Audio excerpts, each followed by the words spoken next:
No capítulo anterior, Lucien havia absorvido todo o fluido de medula bestial, incluindo a de nível 8. Isso permitiu que ele aperfeiçoasse o terceiro estágio do seu corpo dourado imortal e produzisse mais 2 células imortais, totalizando 3. Depois disso, ele entrou no Reino dos Sonhos e enfrentou o zumbi santo marcial, Gu Xuan. Uma luz cegante envolveu toda a nossa visão, fazendo todos os prédios próximos desaparecer instantaneamente. Parecia que o tempo havia parado. Logo depois, a luz desapareceu, revelando 2 figuras paradas silenciosamente no meio da rua. O santo marcial embainhou sua espada e esboçou um sorriso, talvez de alívio e satisfação. Não muito longe dele, Lucien recolheu calmamente seus punhos, soltando um leve suspiro. Lucien disse suavemente: "Descanse em paz, herói imortal." Ele se curvou em um ângulo de 90 graus para o santo marcial, que um dia lutou pela humanidade. O corpo do santo marcial se desentregou completamente, restando apenas pedaços de sua armadura quebrada no chão. De repente, Lucien sentiu uma forte tontura, como se toda sua energia tivesse sido drenada. Ele caiu lentamente, sentindo até um certo alívio. Percebeu que havia subestimado o poder aterrorizante de um zumbi de nível santo marcial. Se ele não tivesse percebido o movimento mortal que o santo estava preparando, e se aquele zumbi não tivesse agido puramente por instinto, sem qualquer consciência, aquilo poderia ter terminado muito mal. Ao mesmo tempo, ele compreendeu melhor sua própria força total. Sua técnica esmagadora, o vazio, se tornou ainda mais poderosa, e agora ele podia criar mais de 200 clones. O ataque que ele usou naquele instante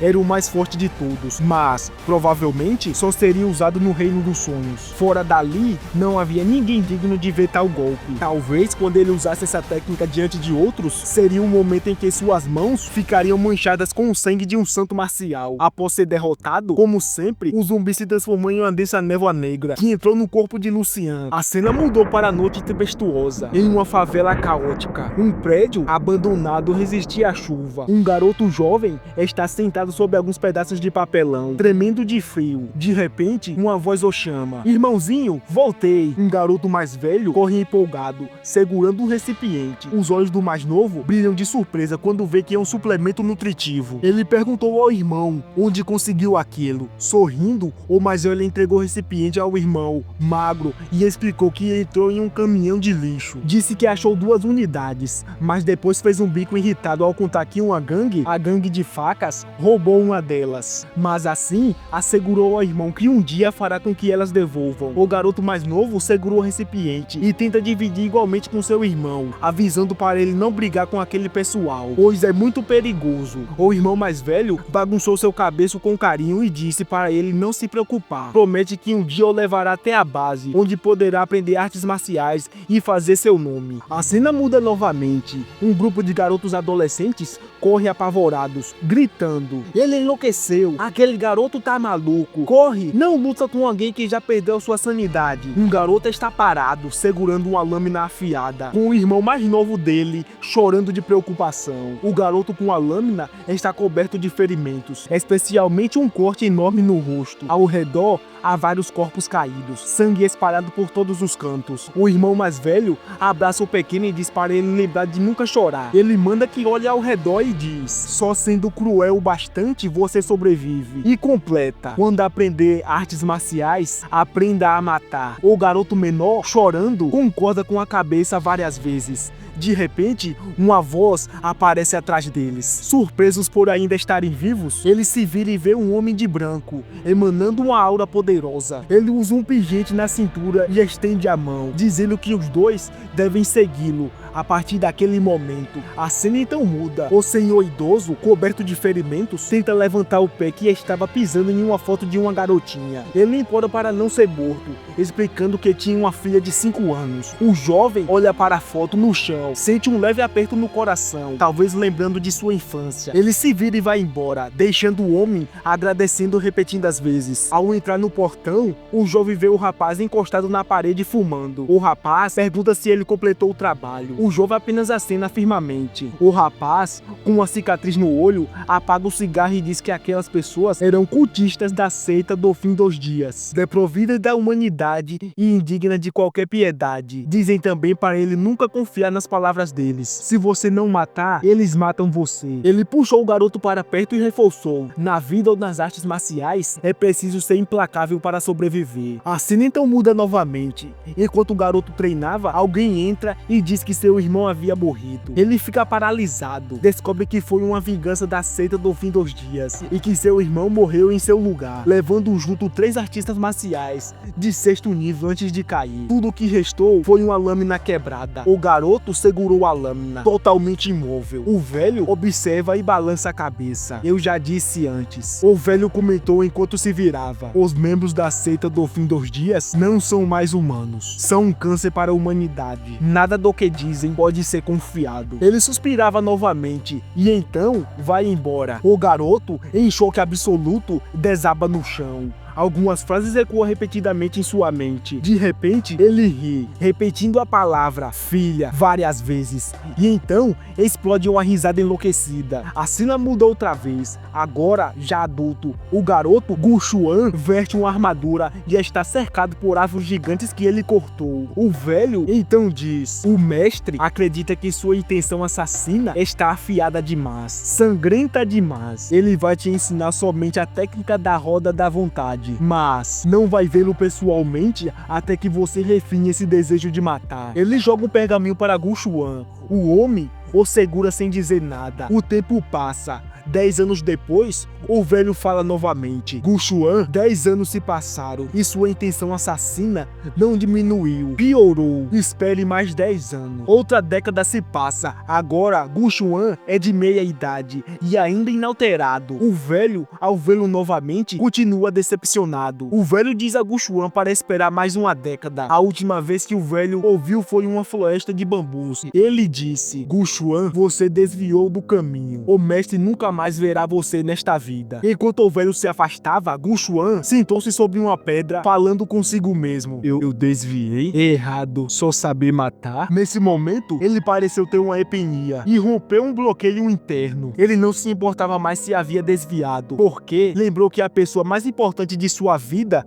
uma vez lhe disse: artes marciais existem para matar. Essa era a verdade que ele sempre carregou. Logo depois, Lucian despertou daquele enorme dilúvio de memórias. Ele abriu os olhos um pouco abalado. A pura vontade de matar daquele homem era tão intensa que até ele sentia um desconforto. Uma vida inteira de artes marciais de um santo marcial era composta apenas de treino e combate. Quase todas as cenas eram de matança. Ele sempre pensou que sua própria intenção assassina, acumulada após defender a linha de frente por 9 dias, era algo monstruoso. Mas, comparada daquele santo marcial, não passava de um garoto no oceano. Ele percebeu que aquele santo marcial havia seguido um caminho extremamente raro. O caminho da matança dentro das artes marciais. O homem havia matado mais seres do que Lucian poderia imaginar, ultrapassando centenas de milhões. Para ele, vidas não deveriam significar mais do que simples lâminas de grama. Observando a armadura espalhada no chão, Lucian ficou impressionado com o fato de que, apesar da matança, o santo marcial nunca havia perdido a si mesmo. Ele sabia muito bem que o caminho da matança era um dos mais extremos em todo o dão marcial, e não conseguiu nem imaginar o quão poderoso aquele santo marcial fora no auge. Talvez, até mesmo sua versão zumbificada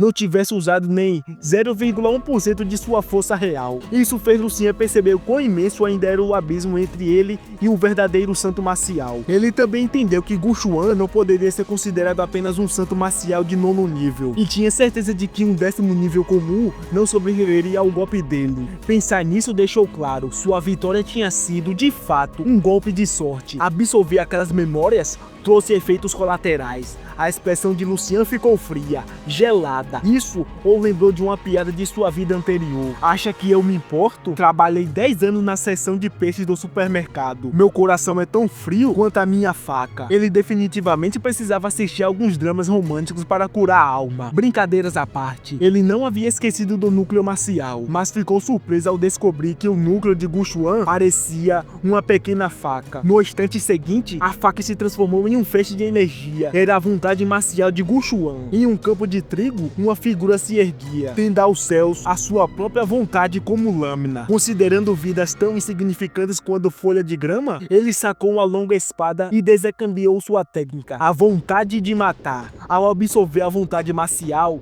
um novo totem apareceu na grande roda. Seu segundo totem, diferente da vontade de um grão-mestre, a vontade de um santo marcial se transformou em um totem verdadeiro. E este era o mais claro, profundo e poderoso do que o totem da baleia gigante que ele havia obtido ao escalar a montanha do Santo Marcial meses atrás. Mesmo ambos sendo santos marciais, a vontade de Guchuan era muito mais forte. Isso fez Lucian se perguntar o quão sua força havia aumentado, mas isso não era prioridade agora. Anteriormente, sua técnica corpo a corpo mais poderosa era a técnica de lança. Ele chegará ao quarto reino após absorver a vontade da grande mestra feminina. Pensando nisso, ele reuniu a vontade de grande mestre para formar uma lâmina, executou alguns golpes e murmurou: talvez seja a hora de mudar. Ele respirou fundo, olhou para a longa lâmina e com um giro brusco, liberou uma aura sangrenta carregada de um poder assassino avassalador. No piscar de olhos, ele golpeou centenas de vezes, o instinto assassino rasgando até o próprio espaço. Quando a lâmina formada pela vontade dissipou, Lucian percebeu: talvez ele não precisasse mais de uma arma física. A intenção assassina de Guchuan era tão poderosa que ele se tornará sua arma mais forte. Pensando nos 8 milhões de mérito que ele gastou para evoluir sua lança, não pôde evitar sentir que desperdiçou tudo. Se soubesse que ganharia uma vontade marcial tão poderosa, teria mandado para a espada antes, mas ele estava no caminho marcial perfeito, dominando todas as armas e técnicas sem limitações. Ainda assim, precisava reunir minérios raros e acumular recursos. Momentos depois, ao deixar o reino dos sonhos, descobriu que já era o outro dia, acordando ainda na cadeira, mas os pratos sobre a mesa tinham sido retirados. Ele pegou seu tablet e verificou as últimas notícias. O Distrito Militar do Leste havia suprimido com sucesso uma fenda de nível duplo S. Uma nova fenda parecia estar se abrindo no Distrito Militar do Norte. O 9º campo de batalha do Distrito Leste havia protegido uma nova fenda, classificada como duplo A. Enquanto tomava um gole de café, uma notícia sobre uma grande competição militar chamou sua atenção. Ao clicar, ele descobriu mais detalhes. Primeiro, haveria competições preliminares em cada distrito. Depois, a competição principal envolvendo todo o exército, dividida em generais estrelas, generais de 8 estrelas e generais de 9 estrelas. O vencedor se tornaria candidato ao novo general supremo. Lucian já era um general, apenas 2 passos abaixo de um marechal, mas todo o Distrito Leste tinha apenas 4 generais supremos, e ele já havia conhecido um deles. No país inteiro, existiam cerca de 30. Parece que a competição seria interessante. Rolando mais um pouco, encontrou uma lista de candidatos populares. Para sua surpresa, seu nome estava lá, com chances de entrar no top 20, com um poder de combate avaliado em 12 estrelas e meias, mas as pessoas só esperavam isso dele. Top 20. Isso mostrou que o exército tinha inúmeros grandes grão-mestres de elite. Mas abaixo,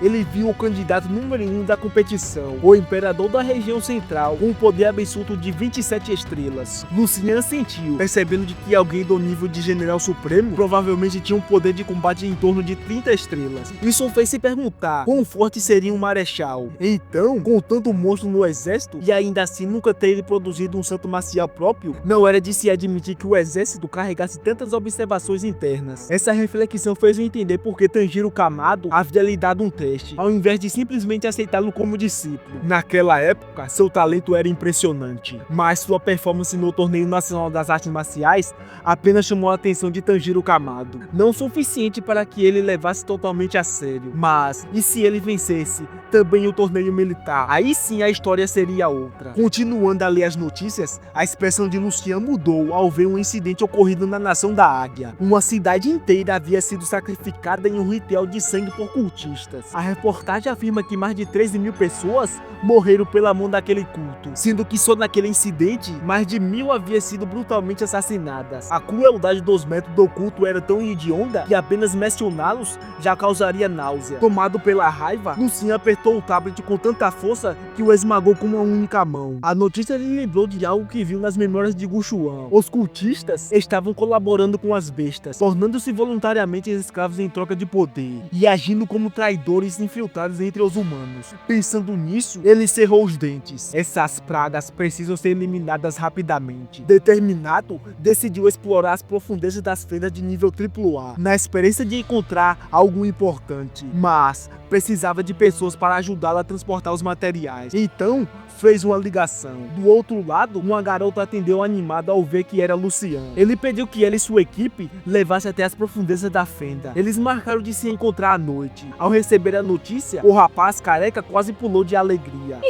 Vamos entrar fundo numa fenda de AAA, com o general estelar do topo. Isso vai render um caminhão de mérito. E acrescento que todas as outras equipes morreriam de inveja se soubessem. Mas a garota, mais focada, disse: os méritos são secundários. O importante é criarmos um bom relacionamento com o Lucian. A equipe concordou imediatamente. Um dos membros até sugeriu que arrumasse um carro para o Lucian e a garota sentasse junto no banco de trás. A garota ficou vermelha, mas claramente animada com a ideia. Contudo, na cena seguinte, a viagem estava em completo silêncio. O careca dirigia, a garota estava estática, pálida, quase sem vida. Isso porque, alguns minutos antes, Lucian havia mencionado, muito naturalmente, que havia acabado de aprender a dirigir e queria praticar um pouco sozinho. Ele pediu que os outros dois fossem juntos no mesmo carro. A garota teve que desistir completamente de sua chance de ficar perto dele. 3 horas depois, chegaram à fenda. Saíram do carro devagar, observando o enorme abismo que parecia não ter fim. A garota então começou a explicar. A caverna é dividida em camadas. Quanto mais fundo, mais fortes são as bestas. Mas ninguém sabe ao certo quantas camadas existem. Ela continuou, dizendo que além das bestas que surgiram infinitamente, o mais perigoso dentro das fendas era o abismo. Curioso, Lucian olhou para ela enquanto explicava. As bestas vêm de outro mundo, e o abismo são essencialmente partes vivas deste outro mundo. O abismo liberava uma aura que se materializava no nosso mundo como uma névoa negra. Lucian reconheceu essa névoa. Era a mesma capaz de enfraquecer as armas de fogo, causar falhas em aparelhos eletrônicos, corroer a consciência de pessoas comuns, transformando-as em seres enlouquecidos. A garota confirmou com a cabeça. A névoa não afeta muito os artistas marciais, mas ainda assim devemos manter distância do abismo. Lucian lembrou da vasta névoa negra que ele viu no Reino dos Sonhos. Era a mesma névoa? E ela vem daqui? Seu olhar ficou mais sério. Quando estava prestes a entrar, Lucian perguntou com completa naturalidade: e o que aconteceria se eu quisesse entrar no abismo? E assim, com um olhar frio e calculista, Lucian soltou uma pergunta impossível. O que aconteceria se eu quisesse entrar em um abismo? O silêncio tomou conta do time. A garota empalideceu. O careca engoliu seco. Até o vento pareceu parar. Porque ninguém, absolutamente ninguém, pergunta isso. Entrar em um abismo não era coragem. Era loucura. Era desafiar o próprio limite entre este mundo e o próximo. E ali, na beira daquele abismo sem fundo, iluminado apenas pela névoa negra que balançava como um aviso, o sorriso de Lucian denunciava algo perigoso. Ele não queria apenas explorar o covil. Ele queria enfrentar a origem de tudo. Se ele sobreviver, talvez volte mais forte, talvez volte diferente, ou talvez não volte nunca mais. Mas uma coisa era certa: o abismo acabou de ganhar um novo monstro para temer.